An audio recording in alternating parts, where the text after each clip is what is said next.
Everyone, welcome back to my channel Archana's Blue House Blog. कैसे हैं आप लोग? आई होप आप सब अच्छे होंगे, मैं भी अच्छी हूँ। आज हम बात करने के लिए आए हैं देश की शिक्षा नीति में लाई गई बदलाव के बारे में। तो देश की शिक्षा नीति को कैबिनेट की मंजूरी मिल गई है। कहा जा रहा है कि इस नई शिक्षा नीति के तहत देश की शिक्षा नीति में काफ़ी क्रांतिकारी बदलाव लाने की संभावना है। तो चलिए हम बात करते हैं कि इस शिक्षा नीति में क्या क्या चीज़ पारित किया गया हुआ है। वैसे केवल शिक्षा नीति ही नहीं बदली गई है, बल्कि मानव संसाधन विकास कहा जाने वाला मंत्रालय भी बदलकर अब शिक्षा मंत्रालय कहा जाने वाला है।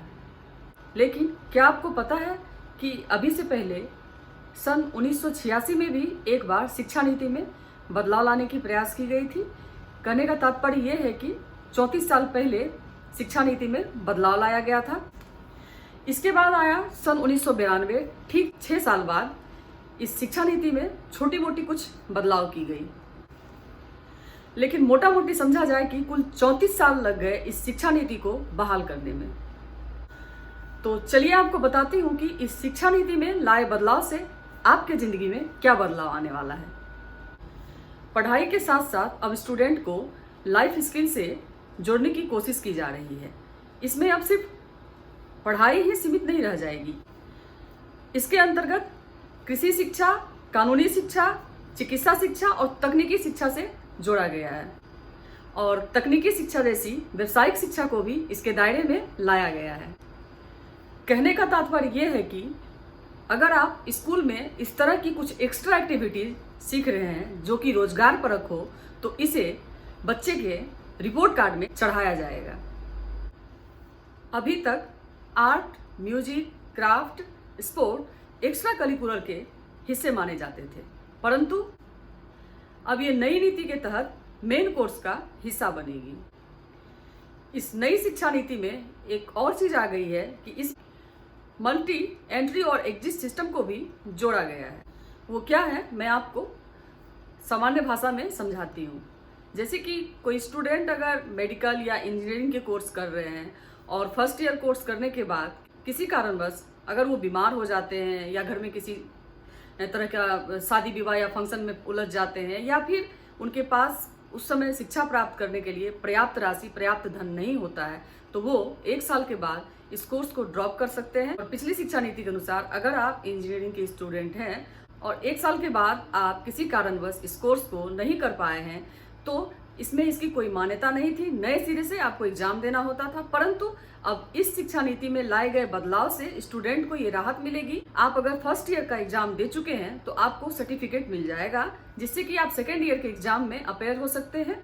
इस नई शिक्षा नीति के अनुसार अगर आप 1 वर्ष की कोर्स करते हैं तो आपको सर्टिफिकेट दिया जाता है, आप 2 वर्ष की कोर्स करते हैं तो आपको डिप्लोमा दी जाती है, और आप 3 से 4 वर्ष की कोर्स करते हैं तो आपको डिग्री दी जाती है। लेकिन इस नई शिक्षा नीति में अभी सबसे ज्यादा चर्चा का जो विषय है वो ये है कि पहले बोर्ड का एग्जाम दिया जाता था 10th में, परंतु अब इस चीज को बदलकर बोर्ड के एग्जाम को हम 12th में विभाजित कर दिया गया है। अब बच्चे डायरेक्ट 12th का एग्जाम देंगे और 12th के एग्जाम को ही अच्छे नंबर से पास करना उनका मेन मोटो रहेगा।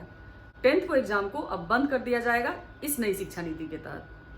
परंतु अब नई शिक्षा नीति के तहत 5वीं तक के छात्र को मातृभाषा, क्षेत्रीय भाषा या राष्ट्रीय भाषा में ही पढ़ाई करवाई जाएगी। बाकी विषय चाहे वो अंग्रेजी ही क्यों ना हो, बस एक एक्स्ट्रा सब्जेक्ट के रूप में पढ़ाया जाएगा। 9वीं से 12वीं क्लास तक सेमेस्टर में परीक्षा होगी और स्कूली शिक्षा को 5+3+3+4 के फॉर्मूले के हिसाब से पढ़ाया जाए।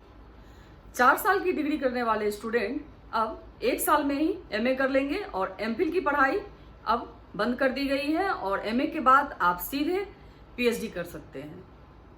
तो ये एक तरह की बहुत बड़ी राहत है, जिससे क्या होगा कि स्टूडेंट का जो टाइम ज़्यादा लग रहा था पढ़ाई में, समय बर्बाद हो रहा था, वो नहीं हो करके अब कुछ कम समय में ही आप अच्छी से अच्छी, बड़ी से बड़ी डिग्री प्राप्त कर सकते हैं। तीसरा भाग है क्लास 6 से 8। इसमें 6ठी क्लास से वोकेशनल कोर्स शुरू किए जाएंगे। इसके लिए छात्रों को 6ठी क्लास के बाद से ही इंटर्नशिप किए जाएंगे। और फिर चौथे भाग में कक्षा 9 से 12 को विभाजित किया गया है। इसके अलावा कुछ और ऐसी बातें हैं जो इस नई शिक्षा नीति के बारे में आप लोगों को जानकारी होनी चाहिए। हायर एजुकेशन में भी कई तरह के सुधार किए गए हैं। सुधारों में ग्रेडेड एकेडमिक, एडमिनिस्ट्रेटिव और फाइनेंशियल ऑटोनोमी आदि शामिल है। इसके अलावा क्षेत्रीय भाषाओं में ई कोर्स शुरू किए जाएंगे, वर्चुअल लैब्स विकसित किए जाएंगे, एक national educational scientific forum NETF शुरू किया जाएगा और स्टूडेंट बीच में कर सकेंगे दूसरे कोर्स। हायर एजुकेशन में 2035 तक ग्रॉस एनरोलमेंट नई शिक्षा नीति के तहत कोई छात्र एक कोर्स के बाद अगर बीच में दूसरा कोर्स करना चाहते हैं तो पहले कोर्स को सीमित समय तक के लिए ब्रेक करके वो दूसरे कोर्स को स्टार्ट कर सकते हैं। हायर एजुकेशन में भी कई तरह के सुधार किए गए हैं। नए सुधारों में टेक्नोलॉजी और ऑनलाइन एजुकेशन पर जोर दिया गया है। आशा करती हूँ मेरे द्वारा दी गई ये छोटी छोटी जानकारी आपको पसंद आई होगी। अगर आप मुझे आगे देखना चाहते हैं तो please like, comment, share and subscribe my channel Archana's Blue House Blog. आप लोगों के सहयोग की मुझे बहुत ही ज़रूरत है। और जो मेरे नए व्यूवर्स हैं, जो आज मुझे पहली बार देख रहे हैं, अगर मेरी वीडियो आप लोगों को अच्छी लगे तो प्लीज़ मेरे चैनल को सब्सक्राइब करें, लाइक करें, कमेंट करें। तब तक के लिए इतना ही। बहुत जल्द हम फिर मिलेंगे किसी और नए विषय पे चर्चा करते हुए। Bye bye, take care, love you all guys.